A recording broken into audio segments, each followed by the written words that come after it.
Hi friends, இன்றைக்கி நம்ம வீடியோவில் ஏர்போர்ட்லேருந்து வந்திருக்கக்கூடிய ஒரு ஜாப் பற்றி பார்க்க போகிறோம். 12th முடித்தவங்கலேருந்து டிகிரி டிப்ளமோ முடித்தவங்க எல்லாருமே பார்த்திங்கன்னா அந்த ஜாபுக்கு அப்ளை பண்ணுற மாதிரியான போஸ்டிங்ஸ் வந்து கொடுத்துருக்காங்க. ஃப்ரெஷர்ஸும் பார்த்திங்கன்னா அப்ளை பண்ணலாம். சேலரி வந்து ஸ்டார்டிங்கே 31,000லேருந்து 1,10,000 வரைக்கும் சொல்லியிருக்காங்க. அதாவது பேசிக் பே, அது போக நிறைய அலவன்சஸ்ஸு எல்லாமே சேர்த்து தான் பார்த்திங்கன்னா உங்களுக்கான சேலரி வரும். முக்கியமாக தமிழ்நாட்டிலே பார்த்திங்கன்னா போஸ்டிங்ஸ், அதாவது பிளேஸ் ஆஃப் போஸ்டிங் வந்து தமிழ்நாட்டில் தான் இருக்க போகுது. இந்தியன் சிட்டிசனாக இருக்க எல்லாருமே இதுக்கு வந்து எலிஜிபிள் தான். ஓகே, இப்போ வாங்க அந்த போஸ்ட்டுக்கு இப்போ எப்படி அப்ளை பண்ணுறது, லாஸ்ட் டேட் என்ன, எல்லாமே முழுசாக பார்க்கலாம். அதுக்கு முன்னாடி நம்ம ஆஸ்பிரண்ட்ஸ் இன்ஃபோ சேனலுக்கு இப்போ தான் ஃபஸ்ட் டைம் வரீங்க அப்படின்னா மறக்காமல் நம்ம சேனலை சப்ஸ்கிரைப் பண்ணி வச்சுக்கோங்க. அப்படியே பெல் பட்டனை கிளிக் பண்ணிக்கோங்க. அப்போ தான் நம்ம அடுத்தடுத்து போடுற வீடியோஸ் எல்லாமே உங்களுக்கு வந்து சஜஸ்ட் ஆகும். இது மாதிரியான நிறைய கவர்மெண்ட் அண்ட் ப்ரைவேட் ஜாப்ஸோட அப்டேட்ஸ் எல்லாமே நம்ம சேனலில் போட்டுட்ருக்கோம். அதை பற்றிலாம் தெரிஞ்சுக்கணுன்னா மறக்காமல் ஃபாலோ பண்ணிக்கோங்க. வாங்க இப்போ வீடியோக்குள்ளே போகலாம். Okay, airport authority of India southern ரீஜியனில் தான் பார்த்தீங்கன்னா வேகன்சி வந்து கொடுத்துருக்காங்க. நிறைய ஸ்டேட்ஸில் கொடுத்துருக்காங்க. நம்ம தமிழ்நாட்டிலே பார்த்தீங்கன்னா வேகன்சிஸ் வந்து இருக்குது. ஸோ பிளேஸ் ஆஃப் போஸ்டிங் வந்து தமிழ்நாட்டில் தான் இருக்கும். ஆன்லைனில் தான் பார்த்தீங்கன்னா அதுக்கு அப்ளை பண்ணணும். இப்போ வாங்க போஸ்ட் டீட்டெயில்ஸ் எல்லாமே பார்க்கலாம்.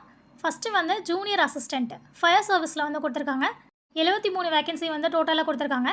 அதுவே வந்து கேட்டகரி வைஸாக ரிசர்வ் பண்ணியிருக்காங்க. ஸோ நீங்கள் எந்த கேட்டகரியில் வரீங்களோ உங்களுக்கு எவ்வளோ வேகன்சிஸ் இருக்குது அப்படின்றத நோட்டிஃபிகேஷனில் வந்து செக் பண்ணிக்கோங்க. அடுத்து வந்து ஜூனியர் அசிஸ்டண்ட்லே ஆஃபீஸ், அதில் வந்து ஒரு 2 வேகன்சி இருக்குது. சேலரி வந்து 2 போஸ்ட்டுக்குமே 31,000லேருந்து 92,000 வரைக்கும் சொல்லியிருக்காங்க.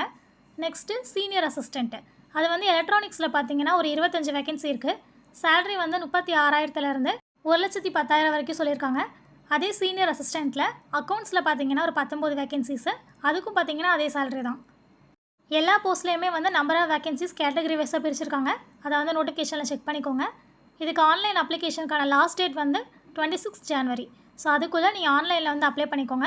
இதுக்கான எக்ஸாமினேஷன் டேட் வந்து இனிமேல் அனௌன்ஸ் பண்ணுவோம் அப்படின்னு சொல்லியிருக்காங்க. சேலரி வந்து நான் சொன்ன மாதிரி பேசிக் பே, அது போக நிறைய அலவன்சஸ்ஸு, என்னென்ன அலவன்சஸ் இருக்குது அப்படின்றது கொடுத்துருக்காங்க, பார்த்துக்கோங்க. ஏஜ் லிமிட் வந்து மினிமமாக 18 வயசுலேருந்து மேக்ஸிமமாக 30 வயசு வரைக்கும் இருக்கவங்க அப்ளை பண்ணலாம்.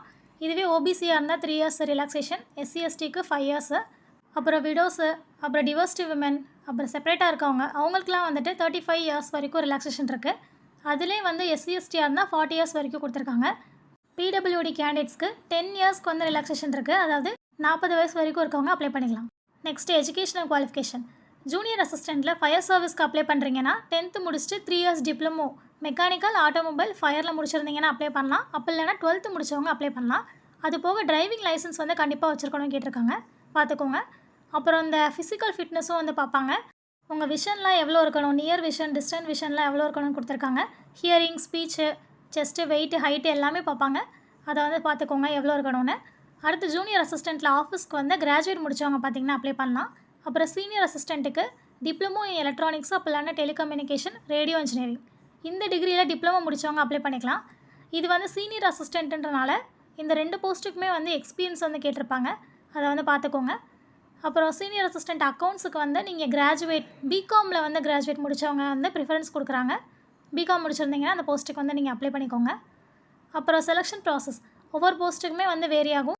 ஜூனியர் அசிஸ்டண்ட்டில் ஃபயர் சர்வீஸ்க்கு வந்து ரிட்டன் எக்ஸாம் இருக்கும். அதை கிளியர் பண்ணதுக்கப்புறம் உங்களுக்கு வந்து டாக்குமெண்ட் வெரிஃபிகேஷன், அப்புறம் ஃபிசிக்கல் ஃபிட்னஸ் டெஸ்ட் அதெல்லாம் இருக்கும். அந்த டீட்டெயில்ஸ் எல்லாமே நோட்டிஃபிகேஷனில் வந்து தெளிவாக செக் பண்ணிக்கோங்க. எக்ஸாமுக்கான கம்ப்ளீட் சிலபஸும் வந்து கொடுத்துருப்பாங்க. அடுத்து ஜூனியர் அசிஸ்டண்ட்டில் ஆஃபீஸ்க்கு வந்து ரிட்டன் எக்ஸாம் மட்டும்தான். அதை கிளியர் பண்ணதுக்கப்புறம் கம்ப்யூட்டர் லிட்ரஸி டெஸ்ட் இருக்குது, எம்எஸ் ஆஃபீஸில் வந்து இருக்குது, அதையும் வந்து கிளியர் பண்ணணும்.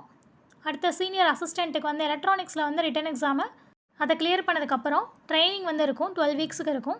ஸோ அது அந்த டைமில் வந்துட்டு உங்களுக்கான ஸ்டைஃபண்ட் அமௌண்ட் வந்து 25,000 வந்து கொடுக்குறதா சொல்லியிருக்காங்க. ஸோ அதை கிளியர் பண்ணதுக்கப்புறம் ஜாப் வந்து பெர்மனெண்ட் ஆகும். அந்த ப்ரொபேஷன் பீரியட் எவ்வளோன்றதை நோட்டிஃபிகேஷனில் செக் பண்ணிக்கோங்க. அப்புறம் லாஸ்ட்டாக சீனியர் அசிஸ்டண்ட் அக்கௌண்ட்ஸ்க்கு வந்து ரிட்டன் எக்ஸாமு, அப்புறம் கம்ப்யூட்டர் லிட்ரஸி டெஸ்ட் அதுக்கும் இருக்கும். அதை கிளியர் பண்ணதுக்கப்புறம் டாக்குமெண்ட் வெரிஃபிகேஷன் அந்த மாதிரி இருக்கும். அதெல்லாம் பார்த்துக்கோங்க. இந்த நோட்டிஃபிகேஷனோட லிங்க்கு, அப்ளை லிங்க்கு எல்லாமே வந்து டிஸ்கிரிப்ஷனில் இருக்குது, நீங்கள் அதில் செக் பண்ணிக்கோங்க. ஃபீஸ் பேமெண்ட் வந்து 1000 ருபீஸ் வந்து பே பண்ணணும். அதுவே வந்து women category, SC ST, ex service man, PWD கேண்டிடேட்ஸாக இருந்தீங்கன்னா அவங்க வந்து ஃப்ரீயாகவே அப்ளை பண்ணிக்கலாம். எக்ஸாம் ஃபீஸ் வந்து கிடையாது. லாஸ்ட் டேட் வந்து ஜனவரி 26. அதுக்குள்ளே நீங்கள் ஆன்லைனில் அப்ளை பண்ணிக்கோங்க. எப்படி அப்ளை பண்ணணும், என்னென்ன டாக்குமெண்ட்ஸ் எல்லாம் அப்லோட் பண்ணணும், ஃபுல் டீட்டெயில்ஸ் வந்து ஸ்டெப் பை ஸ்டெப்பாக நோட்டிஃபிகேஷனில் இருக்குது. அவங்களோட காண்டாக்ட் டீட்டெயில்ஸும் வந்து கொடுத்துருக்காங்க. ஏதாச்சும் டவுட்ஸ் இருந்துச்சு அப்படின்னா அவங்கள வந்து காண்டாக்ட் பண்ணி நீங்கள் கேட்டுக்கலாம். இன்னும் நிறைய ஜென்ரல் இன்ஸ்ட்ரக்ஷன்ஸ் எல்லாமே இருக்குது, அதெல்லாம் நோட்டிஃபிகேஷனில் படித்து பார்த்துட்டு அப்ளை பண்ணிக்கோங்க. சென்டர்ஸ், அந்த எக்ஸாம் கம்ப்யூட்டர் எக்ஸாமுக்கான சென்டர்ஸ் பார்த்திங்கன்னா நிறைய இடத்துல கொடுத்துருக்காங்க. நம்ம தமிழ்நாட்டில் வந்து சென்னை, மதுரையில் கொடுத்துருக்காங்க. அங்கே வந்து நீங்கள் எக்ஸாம் எழுதிக்கலாம். இதில் வேறு ஏதாச்சும் டவுட்ஸ் இருந்துச்சு அப்படின்னா கமெண்ட் செக்ஷனில் கேளுங்க. இந்த வீடியோவை உங்கள் தெரிஞ்ச ஃப்ரெண்ட்ஸ், ஃபேமிலி எல்லாருக்கும் ஷேர் பண்ணி விடுங்க. தேங்க்யூ.